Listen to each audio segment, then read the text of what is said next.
चलो आपको झूठ पर संकल्प में कितना बल होता है इसका एक छोटा सा उदाहरण आपको देते हैं। किसी माता का गर्भाशय निकाल दिया जाए किसी विकृति के कारण,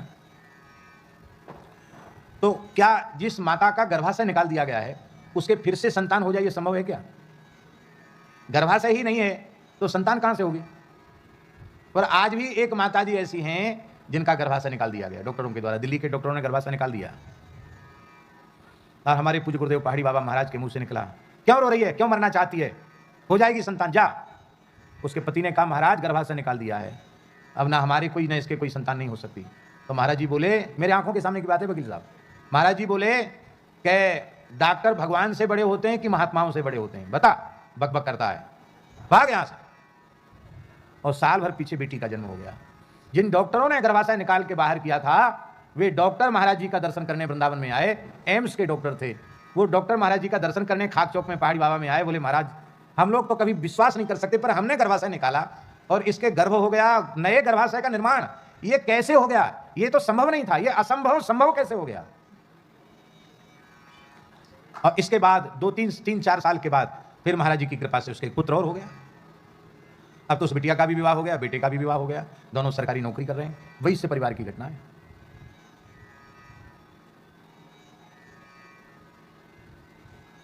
एक माताजी प्रोफेसर थी विश्वविद्यालय में और वो खाक चौक में पहाड़ी बाबा के उत्सव में बर्तन मांजती थी आकर के, छोटे बड़े बर्तन मांजना, सफाई करना, 2-3 दिन बहुत श्रम करती थी।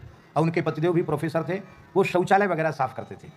महाराज जी के यहाँ सब सेवक ऐसे आते थे, चमत्कार के इनको नमस्कार वाले, देखने में नहीं लगते कितने पढ़े लिखे लोग हैं, ऐसा काम कर रहे हैं। तो हम महाराज के साथ ग्वालियर गए, तो महाराज जी गए, हम भी साथ में थे। बोले बाबा का उत्सव है, पहाड़ी बाबा का, आ जाना, तुम्हारी सेवा ध्यान रखना। वो बेचारी माता जी तो पड़ी थी बिस्तर पर। कहा महाराज मेरी दोनों किडनी फेल हो गई। पहले पता नहीं चला, अकस्मात पता चला, दोनों किडनी काम करना बंद कर दिया। अब मैं तो अंतिम श्वास गिन रही हूँ, मैं अब चल फिर नहीं सकती, बहुत रोने लगी। तो महाराज बोले जहाँ रुआ गाई हो वहाँ नहीं ठहरना चाहिए, और बस चले वहाँ से, कुछ बोले नहीं, और बस इतना बोले, ए आ जाना, भला अपना सेवा मत छोड़ना, आ जाना। और दूसरे दिन तो हम लोग वृंदावन आ गए। वृंदावन पहुंचे हैं तो द्वादशी त्रयोदशी से भीड़ शुरू हो जाती थी वहाँ, कार्तिक शुक्ला द्वादशी त्रयोदशी से। वो माता जी एक दिन पीछे आ गई, खूब बढ़िया स्वस्थ चल के आई, मगर ये तो लेटी थी, कैसे आ गई? तो उन्होंने सुनाया भैया जी कि जिस दिन महाराज जी गए थे रात्रि को स्वप्न में महाराज जी पधारे, ए कहाँ होती है किडनी? तो हमने बताया यहाँ होती है। तो स्वप्न में ही उन्हें अपना दाहिना चरण छुआ दिया। वैसे स्त्रियों को स्पर्श नहीं करते थे पर उनकी लीला, स्वप्न में दाहिना चरण छुआ दिया, जा होगी तेरी किडनी ठीक, डॉक्टर से दिखा लेना और आ जाना बर्तन मांजने की सेवा करने। वो उठी, अपने आप सब काम करने लगी, डॉक्टरों को दिखाया, किडनी दोनों सही। एक दिन में संभव है बिना किडनी ट्रांस उसको बदले बिना और दोनों किडनी एकदम सही हो जाए, संभव है क्या? जिसको आजकल लोग विश्वास नहीं करते, ऐसी घटनाएं हमने ऐसे देखी हैं, बिल्कुल ऐसी सरलता से। भारत का परमाणु प्रयोग जो सफल हुआ उसके पहले क्या बात थी? हम तो अवस्था हमारी कम थी, उतनी बुद्धि भी हमारे में नहीं थी, पहले भी नहीं थी, आज भी नहीं। उस समय तो और अधिक अचेत अवस्था थी। एक भारत के बड़े वैज्ञानिक आए थे महाराज जी के पास, महाराज जी नासिक में थे, और उन्होंने एकांत में महाराज जी से बात की थी कि हम परमाणु के अनुसंधान में लग रहे हैं, परमाणु बम का प्रयोग करना है और हम लोग अभी सफल नहीं हो पा रहे हैं, वो सफल कब होगा? उन्होंने कहा कि अमुक महापुरुष के संकेत से हम आपके पास पूछ रहे हैं, नासिक की बात है। महाराज जी बैठे थे, सवेरे सवेरे महाराज जी ने सन बताई, दिन बताया और समय बताया, और बोले पश्चिमी राजस्थान में तुम्हारा प्रयोग सफल हो जाएगा, अभी नहीं होगा, इतने दिन के बाद प्रयोग सफल हो जाएगा। और जब परमाणु बम का प्रयोग हुआ उस समय महाराज जी विद्यमान थे, रेडियो में समाचार प्रसारित हुआ और अटल जी की सरकार थी, परमाणु बम का प्रयोग सफल हुआ। तब हमको स्मरण आया कि उस व्यक्ति ने महाराज जी से पूछा था, महाराज जी ने इतने वर्ष पहले ही दिन, समय और स्थान, इस क्षेत्र में वो प्रयोग सफल होगा, और सफल हुआ प्रयोग। इसको कहते तुम त्रिकालदर्शी मुनिनाथा, ये त्रिकालदर्शित्व है। इसलिए ये मन में नहीं सोचना कि ये कैसे संभव हो गया। वशिष्ठ जी ने संकल्प किया, उन्होंने कहा कि तथापि साधयिष्येते सुप्रजास्त्वं स्वतेजसा, अपने तेज से, अपने तप के तेज से मैं आपकी पुत्री को पुत्र बना दूंगा। और श्री वशिष्ठ जी ने तप किया, इला नाम की कन्या को पुरुष रूप में बनाने के लिए भगवान नारायण की स्तुति की। भगवान नारायण ने प्रकट होकर के वर दिया और उसके प्रभाव से यह कन्या सुद्युम्न नाम के राजकुमार के रूप में परिवर्तित हो गई। समय से सारे जात कर्मादि संस्कार हुए, चूड़ाकरण, उपनयन संस्कार पूर्वक, यज्ञोपवीत संस्कार पूर्वक सुद्युम्न राजकुमार ने वशिष्ठ जी के गुरुकुल में वेद वेदांग का अध्ययन किया। समावर्तन संस्कार पूर्वक सुद्युम्न राजकुमार अयोध्या में लौट आए। आपको युवराज बना दिया गया था, आपका विवाह भी हो चुका था। एक दिन सुद्युम्न राजकुमार एक सिंधु देश में उत्पन्न एक अच्छे घोड़े पर सवार होकर मंत्रियों के साथ, कुछ सैनिकों के साथ वन में गए और मृगया करते हुए आगे बढ़ते हुए मेरु पर्वत की उपत्यका में पहुंचे, जहां भगवान शिव पार्वती के साथ विहार करते हैं। तस्मिन् प्रविष्ट एवासौ यत्रास्ते भगवान शर्वो रममाण सहो मया। भगवती उमा के साथ भगवान शिव जहां रमण करते हैं, उस वन का एक विशेष प्रभाव था कि उस वन में पुरुष एकमात्र भगवान शिव और स्त्री के रूप में भगवती जगदम्बा पार्वती, उनकी सखियां, और कोई भी पुरुष वर्ग का उसमें प्रवेश नहीं था। जो पुरुष वर्ग इसमें प्रवेश करेगा वह स्त्री हो जाएगा, ऐसी मर्यादा भगवान शिव ने स्थापित की थी। उस वन में जैसे ही सुद्युम्न ने अपने अश्व के सहित, अपने अनुचरों के सहित प्रवेश किया, तो उसने क्या देखा कि मैं स्त्री स्वरूप में परिवर्तित हो गया हूं। मेरे जितने सैनिक थे वे सब स्त्री हो गए, उनके घोड़े भी सब घोड़ी हो गए। उनको बड़ा आश्चर्य हुआ। एक बार तो एक दूसरे के मुंह की ओर देखकर हंसने लगे, बाद में सब बड़े खिन्न हो गए कि ये तो एकदम नक्शा ही बदल गया, ये क्या बात है। अब हम अपनी पहचान भी किसी को बतावें तो कोई हमारी पहचान पर विश्वास करेगा नहीं, क्या करें। राजा ऋषि परीक्षित ने पूछा कि भगवान, उस भूखंड में ऐसा विचित्र गुण कैसे आ गया जिसके कारण वहां प्रवेश करने मात्र से सुद्युम्न अपने साथियों के साथ स्त्री हो गया, उसके घोड़े भी घोड़ी हो गए। कथमेवं गुणोदेशा केनवा भगवान कृता प्रश्नमेनम समाचक्षो परम कौतूहलम हीना। मुझे बड़ा कौतूहल है। श्री सुखदेव जी ने वर्णन किया, हे राजन, एक दिन की बात है कि भगवान शंकर का दर्शन करने के लिए तपोधन ऋषि अपने दिव्य तप की आभा से दिशाओं के अंधकार को चीरते हुए उस वन में प्रविष्ट हो गए। उस वन में भगवती जगदम्बा, उमा, पार्वती, अंबिका भगवान शिव के साथ एकांत में विराजमान थी। तान विलोक्यांबिका देवी विवासा व्रीडिताभिषम भर्तुरंकात समुत्थाय नीवीं मास्वत्त पर्यदात। भगवान शिव की अंक में भगवती जगदम्बा पार्वती विराज रही थी। झटपट उन्होंने अपना श्रृंगार धारण किया और वे अंक से उठकर अलग बैठ गई। भगवान शंकर वहां एकांत में विराजमान हैं, यह देखकर ऋषियों ने प्रणाम किया और ऋषि वहां से चले गए। भगवान शंकर ने देखा ऋषि तो चले गए बद्रिकाश्रम, और भगवान शिव ने देखा कि भगवती जगदम्बा पार्वती कुछ उदास हो गई। शंकर जी ने कहा, देवी, तुम्हारा मुखकमल प्रसन्नता से खिला रहता था, आज तुम कुछ मलिन हो रही हो, क्या बात है। उन्होंने कहा, महाराज, गृहस्थी आदमी गरीब से गरीब होते हैं तो कम से कम एक फूस की झोपड़ी तो बनाते हैं। आपने कहीं महल मकान तो बनाया नहीं, एक झोपड़ी छप्पर तक तो आपने डाला नहीं। कैलाश में रहते हो, वटवृक्ष के नीचे रहते हो, और हमेशा आपको आपके गण घेरे रहते हैं या ये ऋषि महात्मा आपको घेरे रहते हैं। आपकी कथा का कोई टाइम ही नहीं है। शंकर जी के सत्संग का कोई समय है निश्चित। अहरनिश बैठे हैं वो अपने आसन पर, और जब जो महात्मा आ जाए, जब जो पूछे तब शुरू, और कोई ना हो तो पार्वती जी तो पूछती रहती है, कुछ ना कुछ वो सुनाती रहते हैं। तो महाराज हमेशा सब लोग आपको घेरे रहते हैं। हमको कभी समय मिलेगा कि नहीं, कभी आपसे एकांत में कुछ पूछना हो, बैठना हो एकांत में आपके साथ, हमें समय मिलेगा कि नहीं मिलेगा। उन्होंने कहा, क्यों नहीं मिलेगा।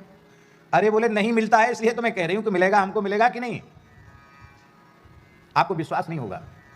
कई बार लोग सोचते हैं कि जो प्रसिद्ध पुरुष हैं, जिनके पास लोग रहते हैं, उनको तो बहुत समय मिलता होगा। हम लोग तो जाते हैं तो हमको थोड़ी देर का समय मिलता है, फिर समय हो गया जाओ। पर जो 24 घंटे पास रहते हैं उनको तो बहुत समय मिलता होगा। अत्यंत निकट वालों को समय बाहर वालों से कम मिलता है, क्योंकि वो व्यवस्था में, सेवा में व्यस्त रहते हैं। और जो समय है, अब बात की समय तो सोने का है, तो सोते समय तो जगा के पूछेंगे नहीं कि बताओ महाराज इसका क्या मतलब हुआ। तो कई बार ऐसा होता है कि अत्यंत निकट रहने वालों को तो बिल्कुल समय नहीं होता। एक सज्जन हमारे पास आए, अच्छे साधक। उन्होंने कहा, वैसे तो आपको फुर्सत नहीं, आप एक जगह रह नहीं सकते, आपके साथ कुछ दिन रहेंगे, साथ रहकर कुछ पढ़ लिख लेंगे। उनका ठीक है, रहो साथ में। तो रहे, कभी कुछ पाठ थोड़ा बहुत चला। बाद में उन्होंने व्यस्तता देखी, तो व्यस्तता देखकर वो घबरा गए। बोले, महाराज आप हमको क्या समय देंगे, आपको भोजन का समय नहीं है, आपको विश्राम का समय नहीं है, जब देखो तब तो यात्रा में चल रहे हो। महाराज हमारा तो मन भर गया, तो हम तो कथा से ही सुनकर के जो कुछ हमको समझना हम समझ लेंगे, अब साथ तो नहीं रह पाएंगे। कुछ दिन रहे, भागे। समय तो उतना ही है ना, अब उतने ही समय को बाहर के लोग उसका उपयोग कर लेंगे तो निकट वालों को तो समय मिलेगा नहीं। ऐसा होता है। पार्वती जी ने कहा, ये बाहर के लोग कोई ऐसी जगह तो आप बनाइए जहां हम और आप ही रहें, बाकी कोई ना रहे। शंकर जी प्रसन्न हो गए, बोले, जहां ये घटना घटी है, यह इलाव्रत खंड, यहां पुरुष एकमात्र मैं रहूंगा, बाकी आप होगी। आपकी सहचर्यां होंगी, आपको यहाँ जो कुछ अपने मन की बात हमसे करना हो करो, यहाँ जो कोई प्रवेश करेगा वह स्त्री हो जाएगा। ये मर्यादा मैं स्थापित करता हूँ। तब से उस वन में कोई प्रवेश नहीं करता था। अभी भी ऐसे दिव्य क्षेत्र इस देश में हैं जहाँ ऐसी घटनाएं घटती हैं। हम बूढ़े केदार के उधर गए थे तो वहाँ के गढ़वाल क्षेत्र के पहाड़ी लोगों ने हमको बताया, बोले महाराज जी अभी भी एक क्षेत्र है, हमारे भेड़ बकरी चराने वाले पहाड़ी लोग जानते हैं, उस क्षेत्र में कोई भेड़ बकरी चली जाए या चराने वाला धोखे से चला जाए तो वो गायब हो जाता है, लौट कर नहीं आता है।